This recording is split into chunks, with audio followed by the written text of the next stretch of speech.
Hello everyone and welcome back. So पिछले sessions में हम लोग एक प्रॉपर्टी को डिस्कस कर रहे थे जहां पर मैंने तुम्हें ये बताया था कि जब तुम्हें कोई भी स्केलर को मल्टीप्लाई करना होता है तो तुम अंदर में उस स्केलर को आराम से मल्टीप्लाई कर देते हो, मतलब सभी को बांट देते हो, सभी को। बट जब बाहर निकालना होता है ना, तो ये नहीं करते हैं कि हर एक से इससे भी 2 निकलेगा, इससे भी 2 और इससे भी 2, इससे भी 2, इससे भी 2, इससे नहीं, एक पूरा रो से निकालते हैं या फिर एक पूरा कॉलम से निकालते हैं या फिर, ठीक है। तो इस बात को थोड़ा सा ध्यान रखना, और जब भी ऐसा होता है इसीलिए मैंने लिखा k का पावर n, ठीक है। ओके, अगर तुम्हें ये चीज समझ में आ गया तो रुको, मैं एक चीज और देता हूं तुम्हें, थोड़ा सा समझने की कोशिश करना। थोड़ा सा तुम बताना मेरे को, मैंने तो ये सिंपल सा चीज तुम्हें बता दिया। अगर मान लो जैसे मैंने तुम्हें एक मैट्रिक्स दिया है A, जिसको मैंने लिखा है, लेट सपोज करो मैंने लिखा 1 2 3 -2 3 और 5 6 2 और 1, ठीक है। और लेट सपोज कर लेते हैं कि इसकी वैल्यू है अल्फा, ओके, ठीक है। तो मुझे तुम एक बी मैट्रिक्स का डिटरमिनेंट पता करके बताओ। जो क्या लिखा हुआ है वो मैं बता रहा हूं, वो है तुम्हारा 2 - 4 12 6 9 6 12 24, इसका वैल्यू कितना होगा?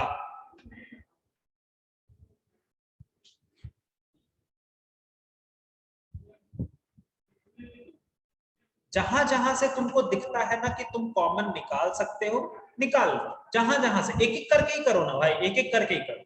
मान लो तुम्हें एक रो में कॉमन दिख गया, तुम उसको निकाल लो, फिर बनाओ, फिर देखो कहां से और कॉमन निकल सकता है। एक एक रो में करो, जैसे रो में देखो, कॉलम में देखो, कैसे भी देखो, बट बताओ फाइनली कि क्या आएगा।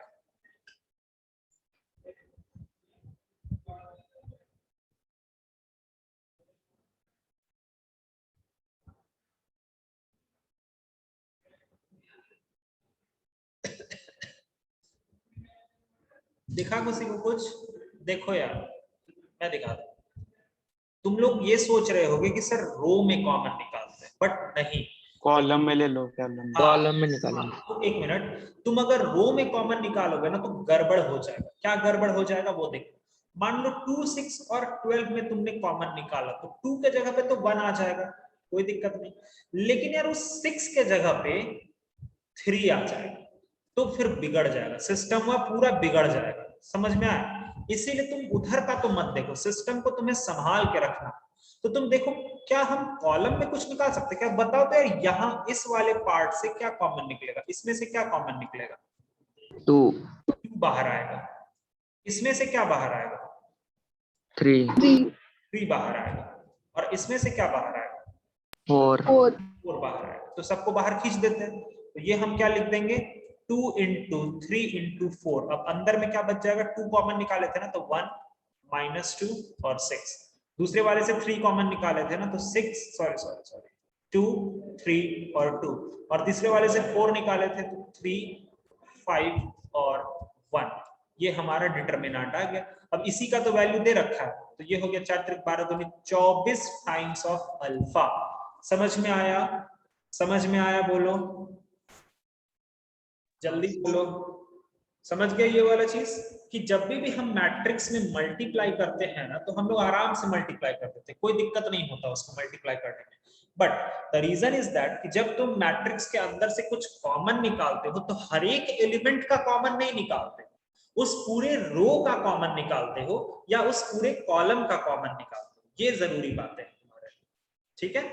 चलो, प्रॉपर्टी 6 हो गया, प्रॉपर्टी 7 देखते हैं। Let's go with the property number 7. Again a very important property जहां पर डिटरमिनेंट को ब्रेक करना होता है, ठीक है। इसका सीधा मतलब ये समझो कि जैसे मान लो, मैं कैसे तुम्हें दिखाऊं, जैसे देखो, मान लो a1 + α1 है, a2 + α2 है, और a3 + α3 है, और यहाँ पर b1 b2 और b3 है, और यहाँ पर है c1 c2 और c3, और ये डिटरमिनेंट। तो ये डिटर्मिनेंट बेसिकली डिटर्मिनेंट का ब्रेकेबल प्रॉपर्टी को इसको बोलते हैं, ब्रेकेबल प्रॉपर्टी। ये तुम्हारा इस प्लस पे ब्रेक कर जाएगा।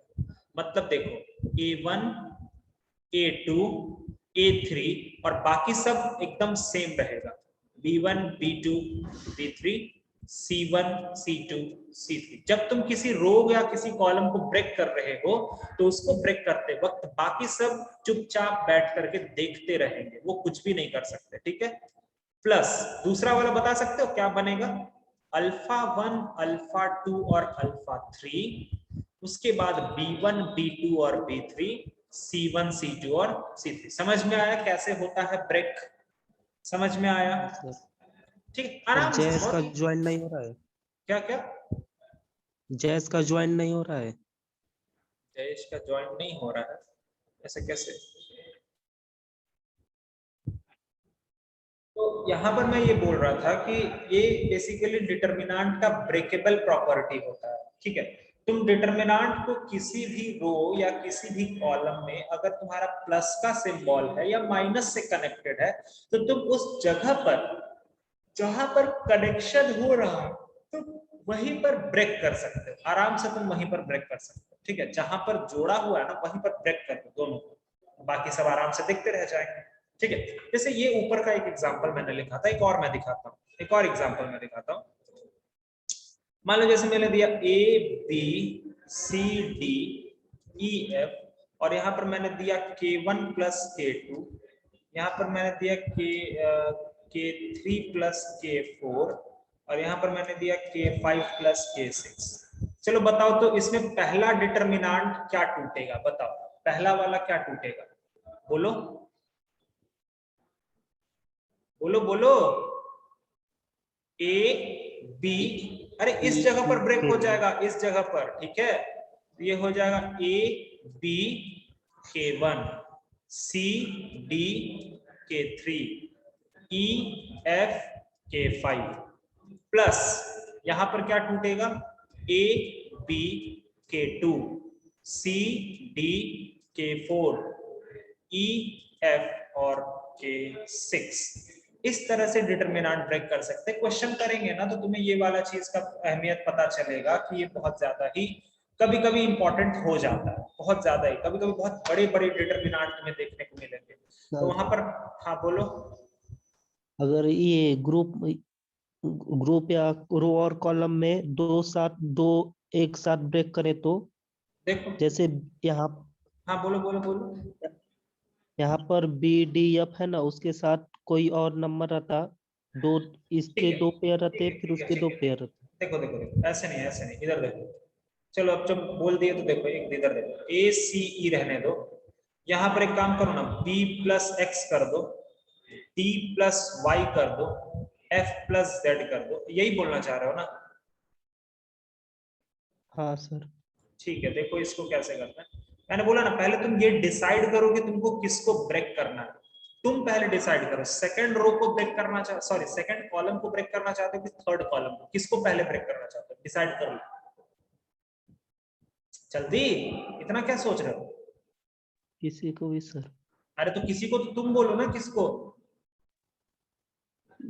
सेकंड को। ठीक है, पहले तुम सेकंड को प्लस करना, ठीक है, पहले तुम सेकंड को करना चाहते हो ना, ठीक है। तो पहले सिर्फ सेकंड वाले पे फोकस करेंगे। तो ये कैसे टूटेगा, A B और इधर वाला जानते हो वैसे का वैसा ही रहेगा। मैंने बोला ना जो रो या जो कॉलम टूट रहा है उसको टूटने दो, बाकी सब बैठ करके देखते रहेंगे, बाकी सबको नहीं छेड़छाड़ करना। तुमने ही बोला कि तुमको सेकंड वाला को तोड़ना है तो सेकंड वाले के हिसाब से तोड़ो, बाद में फिर सोचेंगे। अभी रुक जाओ, A B हो गया, फिर क्या बनेगा C D K3 plus K4 बनेगा ना, और फिर इधर क्या बनेगा E F K5 plus K6। देखो तो सही है, ये पहला डिटर्मिनेंट टूट गया ना, देखो सही है, समझ रहे हो सब लोग? हाँ सर। ठीक है, उसके बाद दूसरा डिटर्मिनेंट इसी में क्या टूटेगा, AX CY EZ और यहां पर तो वैसे का वैसा ही रहेगा, K1 plus K2 K3 plus K4 और K5 प्लस K6, ऐसे टूट गए। अब फिर क्या, अब फिर ऑब्वियसली लास्ट वाले के हिसाब से तोड़ेंगे ना जी, है ना? तो ये फिर अब दो पार्ट में टूटेगा। क्या टूटेगा? वो टूटेगा ए बी के 1, सी डी के 3 और यहां होगा ई एफ के 5। देखो तो सही है क्या? प्लस ए बी के 2, सी डी के 4 और ई एफ के 6। देख लो, समझ में आया आकाश? देखो तो ऐसे तोड़ते हैं, समझ में? और इधर वाला को और इधर वाला फिर क्या टूटेगा? इधर वाला भी दो पार्ट में टूटेगा, है कि नहीं? बोलो तो, होगा ना? तो बस इसी तरह से तोड़ते चले जाते हैं। तो यहाँ पर एक सवाल होता है कि कितना में टूटता है। अगर मान लो कोई भी चीज अगर इस तरह का है तो वो कितने नंबर ऑफ डिटरमिनेंट्स में टूटते हैं। तो यहीं पर मैं तुम्हें वो चीज दिखा देता हूं। देखो, जैसे यहाँ देखो, सबसे पहला वाला जो एग्जाम्पल था, यहां पर कितना कॉलम टाइप दिख रहा है? बताओ, यहां पर कितना कनेक्शन दिख रहा है? एक ही है ना? जैसे अल्फा, यहां पर देख रहे हो ये वाला डिटरमिनेंट कितने डिटरमिनेंट में टूट गया? दो डिटरमिनेंट में टूट गया, ठीक है। ये वाला कितने डिटरमिनेंट में टूट गया? दो डिटरमिनेंट में टूट गया। क्यों? क्योंकि यहाँ पर एक इधर था और एक इधर था, ठीक है। बट यहां पर देखो कैसे करते हैं। ये कितने डिटरमिनेंट में टूटेगा? ये वाला कितना है? 1। ये वाला कितना है? 2। ये वाला कितना है? 2। मल्टीप्लाई कर दो, हो जाएगा। कितना टूट रहा है? 1 इंटू 2 इंटू 2 कितना हो गया? 4 टोटल डिटरमिनेंट। वो देखो, यहाँ एक, यहाँ एक, यहाँ एक और यहाँ एक, 4 डिटरमिनेंट में टूटेगा ये, ठीक है। समझ में आया? बोलो तो, बोलो जल्दी। अच्छा ठीक है, एक सेकंड रुको। अगर मैंने तुमसे एक और चीज पूछ दिया कि मान लो मैंने एक ऐसा कुछ डिटरमिनेंट बनाया है जिसमें इसमें है x1 plus x2 plus x3 पहला वाला कॉलम में, उसके बाद है x4 प्लस x5 और उसके बाद है x6 plus x7 plus x8 और ये इधर नीचे होगा कुछ, मुझे उससे पता नहीं, नीचे कुछ होगा। बताओ ये कितने डिटरमिनेंट में, टोटल कितना डिटरमिनेंट यहाँ पर बनेगा? बोलो, टोटल कितना डिटरमिनेंट बनेगा? कितना? 18। कितना 9 बनेगा। कितना बनेगा? 9 9। यहाँ पर कितना है? 3। 18 होगा कितना ना? है? 2। यहाँ पर कितना है? 3। मल्टीप्लाई 2 मारो, है उधर। ठीक है। तो कितना? 18 डिटरमिनेंट टोटल निकल के आएगा इसके अंदर से। सॉरी, 3 हाँ, 18 डिटरमिनेंट टोटल निकल के आएगा। समझ में आया? आया समझ में? हाँ हाँ सर। 9 कैसे बोल रहे हो यार? मुझे तो ये समझ में आ रहा है। एडिशन नहीं करना है, मल्टीप्लिकेशन करना है। एडिशन नहीं करना है, मल्टीप्लिकेशन करना होता है, ठीक है। चलो आगे देखते हैं।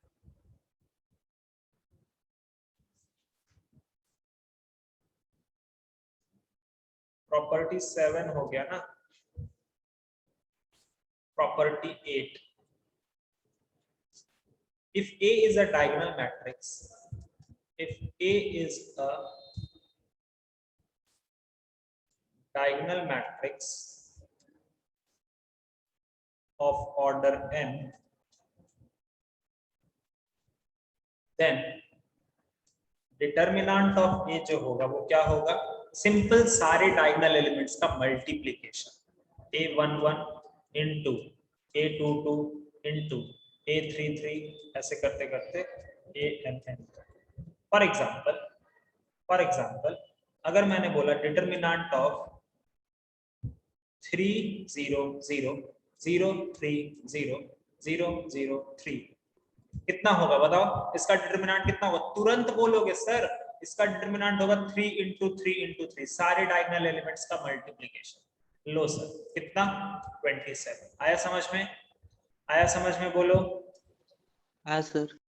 अच्छा अगर मैंने दिया 2 0 0 0 माइनस 3 0 0 0 माइनस 4, इसमें बताओ कितना होगा? इसमें 2 इंटू -3 इंटू -4 बोलो जी। 24 24 ठीक है। अच्छा, अगर मैंने अपने मन से थोड़ा बढ़ा दिया, मान लो मैंने लिखा 1 0 0 0, उसके बाद 0 4 0 0 0 0 -2 0 0 0 0 6, इसका वैल्यू कितना होगा? तुम बोलोगे सर 1 इंटू 4 इंटू -2 इंटू 6, 6 दूनी 12, 12 चक 48, -48 is the answer of this question. आ गया क्या? समझ में आया? हाँ सर। हाँ सर। ओके, लास्ट जो प्रॉपर्टी। हम सर सिर्फ स्क्वायर मैट्रिक्स का निकाल सकते हैं ना, तो ये प्रूफ कैसे किया? क्या बोलो? स्क्वायर मैट्रिक्स का सिर्फ हम प्रूफ कर सकते हैं ना, इसका एक्सपेंशन कैसे करोगे? किसका? इस 4 इंटू 4 का, 4 क्रॉस 4 का। अबे तो वो भी तो एक स्क्वायर मैट्रिक्स ही है ना बे। एक्सपेंशन करके -48 कैसे लाओगे, ये पूछ रहा हूँ सर मैं। देखो 4 क्रॉस 4 का एक्सपेंशन तो तुम करोगे ही नहीं पहली बात, और अगर कर भी देते हो तो ये प्रूफ कैसे किया, वही पूछ रहा हूँ मैं।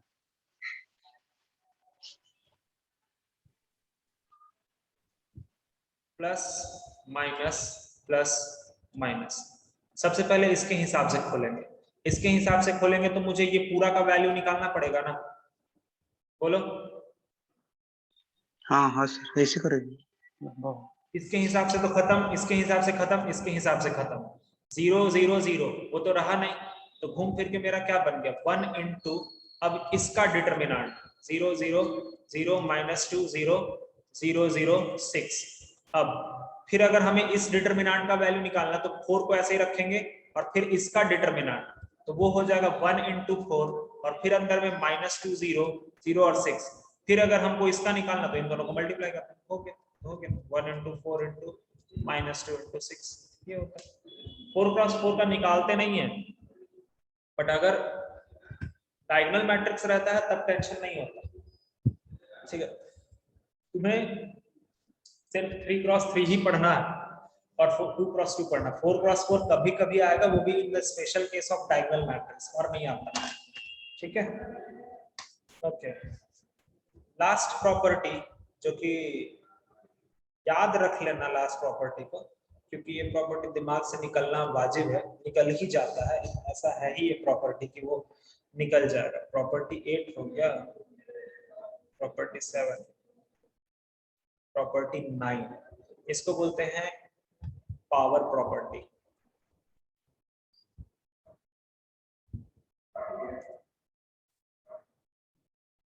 Property 9, let A be a square matrix of order n, and C is the matrix of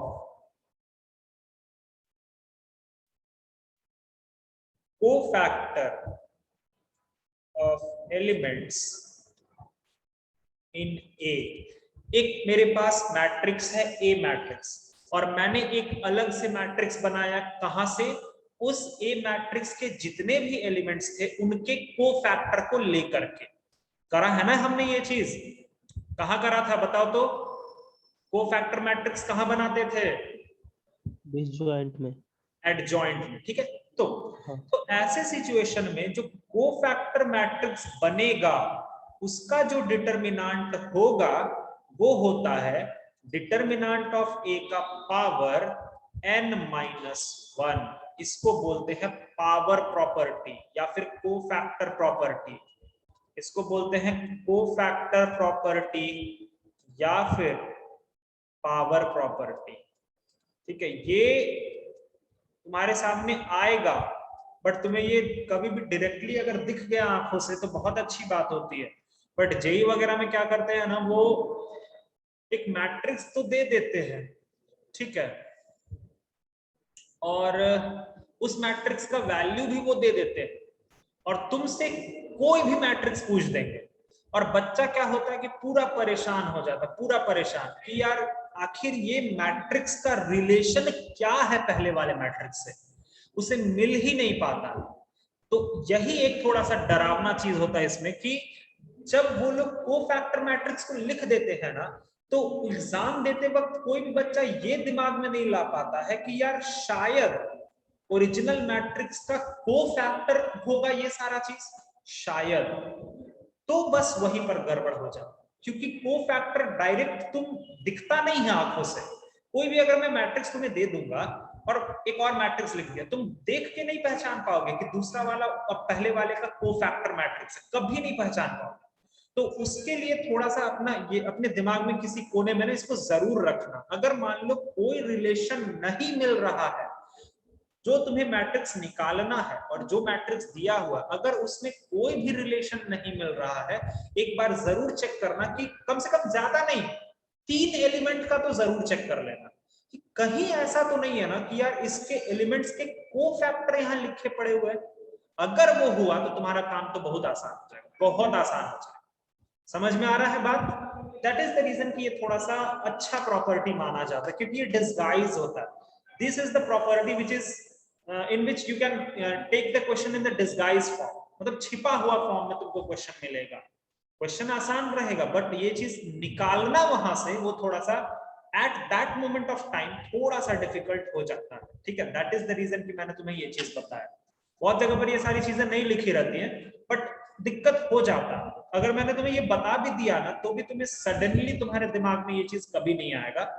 उसके लिए बस यही है कि मैं तुम्हें बार बार याद दिलाता रहूं कि पावर प्रॉपर्टी करके भी कोई चीज होता है। ठीक है, बस यही एक तरीका। तो सारे प्रॉपर्टीज समझ में आ गए तुम लोगों को? सारे प्रॉपर्टीज समझ में आ गए? बोलो हाँ सर। हाँ यस। चल, हाँ सर। अब देखो, डिटरमिनेंट को मैंने तुम्हें जिस तरह से खोलना सिखाया है वो ठीक है, कोई दिक्कत नहीं।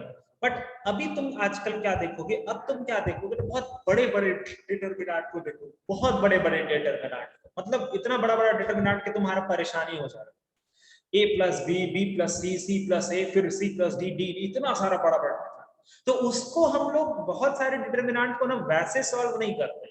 देयर इज अ टेक्निक और उसको बोला जाता है ट्रांसफॉर्मेशन टेक्निक। ठीक है, तो मैं अगले क्लास में तुम्हें वही ट्रांसफॉर्मेशन टेक्निक ही बताने वाला हूं। अगले क्लास में मैं तुम्हें ट्रांसफॉर्मेशन टेक्निक ही बताने वाला हूं। समझ में आया? वहां पर मैं तुम्हें सिखाऊंगा कि रोज को कैसे ट्रांसफॉर्म करते हैं और कॉलम्स को कैसे ट्रांसफॉर्म करते हैं। वो एक क्लास लगेगा उसमें। ठीक है, मैट्रिक्स में भी उसका यूज होता है, बट मैं बेसिकली कभी भी बिलीव नहीं करता ट्रांसफॉर्मेशन टेक्निक में। मुझे वो पसंद ही नहीं होता, क्योंकि वो इतना मतलब बेकार चीज है ना कि वो तुम्हें कभी भी पूछेगा नहीं, जेई वगैरह पूछता नहीं है। थोड़ा बहुत डिटरमिनेंट में हल्का फुल्का तुम्हें यूज कराएगा। ट्रांसफॉर्मेशन टेक्निक पता होना चाहिए, बट मैट्राइसिस में नहीं होता, क्योंकि मैट्राइसिस में उसका क्या यूज होता है, तो इनवर्स निकालने के लिए। तो क्यों?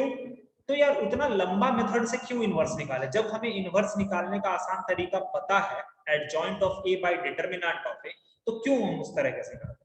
ठीक है, तो मैं वो चीज टेक्निक तुम्हें सिखा दूंगा, थोड़ा सा 15-20 मिनट लगेगा, वो तुम सीख जाओगे, कोई बड़ी बात नहीं होती उसमें। ठीक है, तो अगले क्लास में मैं ट्रांसफॉर्मेशन टेक्निक सिखा करके मैट्राइसेस और डिटरमिनेंट्स का क्वेश्चन को स्टार्ट कर दूंगा, जहां पर तुम्हें असली में पता। और हाँ, क्रेमर्स रूल, क्रेमर्स रूल तुम लोगों ने आई थिंक 10th में ही पढ़ रखा है। और जो एनडीए का प्रिपरेशन कर रहे हैं, जो भी बच्चा एनडीए वगैरह का प्रिपरेशन कर रहा है, प्लीज 12th के क्लास को बहुत अच्छे से समझो, बहुत अच्छे से पढ़ो, क्योंकि यहाँ से क्वेश्चन बहुत आसान आसान आता है, बहुत आसान आता है। और मैं बताऊं, डिटरमिनेंट का क्वेश्चन अगर एनडीए में आता है और अगर ऑप्शन में 0 है, बिंदास 0 मार के आना, अच्छा मार्क्स मिलता है, कभी गलत नहीं होता। 99.5% चांसेस रहता है कि डिटरमिनेंट का, अगर डिटरमिनेंट का वैल्यू निकालना है ना, तो उसका आंसर 0 ही होगा, एकदम चांसेस रहता ही रहता है। इवन जेई तक में चांसेस ये रहता है 99। मैंने खुद देखा है पिछले 6-7 सालों में, हर बार ऐसा होता है। और दूसरा, मैं तुम्हें एक शॉर्ट अप्रोच भी सिखाऊंगा कि अगर बड़े बड़े डिटरमिनेंट आ जाते हैं तो उनको जरूरी नहीं है कि तुम ट्रांसफॉर्मेशन से ही, मैं ट्रांसफॉर्मेशन सिखाऊंगा, बट ऐसा जरूरी नहीं है कि तुम एग्जाम में जाकर के उस टेक्निक से ही करो। There is some other technique also, जहां पर जो टॉपर्स वगैरह जो मतलब अच्छे बच्चे होते हैं वो उस टेक्निक का इस्तेमाल करते हैं, जो नॉर्मल बच्चे होते हैं वो ट्रांसफॉर्मेशन में ही फंसे रह जाते हैं। But I will teach you that technique जहां पर तुम एक अप्रोच डेवलप कर पाओगे खुद से और खुद से ही आंसर मार पाओगे, कोई दिक्कत नहीं होता उसमें। तो सब चीजें धीरे धीरे मैं सिखाऊंगा। आई थिंक आज मंडे है ना, ट्यूसडे वेडनेसडे थर्सडे फ्राइडे तक में ये पूरा फिनिश हो जाएगा और ये वीक पूरा अभी तुम्हारा मैट्राइसेस और डिटरमिनेंट्स ही चलेगा। बहुत अच्छे से क्वेश्चंस वगैरह कर लेंगे, तुम्हें मैं शीट वगैरह दे दूंगा, तुम उसको करो अच्छे से, सब चीज हो जाएगा। ठीक है, तो चलो फिर अभी के लिए इतना ही रहने देते हैं। कल के क्लास में हम लोग पढ़ेंगे ट्रांसफॉर्मेशन, जो कि बहुत जरूरी चीज है, प्रेजेंट रहना सब लोग। ठीक है, मिलेंगे अगले क्लास में, तब तक के लिए bye bye, take care, thank you, नमस्ते, जय हिंद, बाय बाय। Bye sir.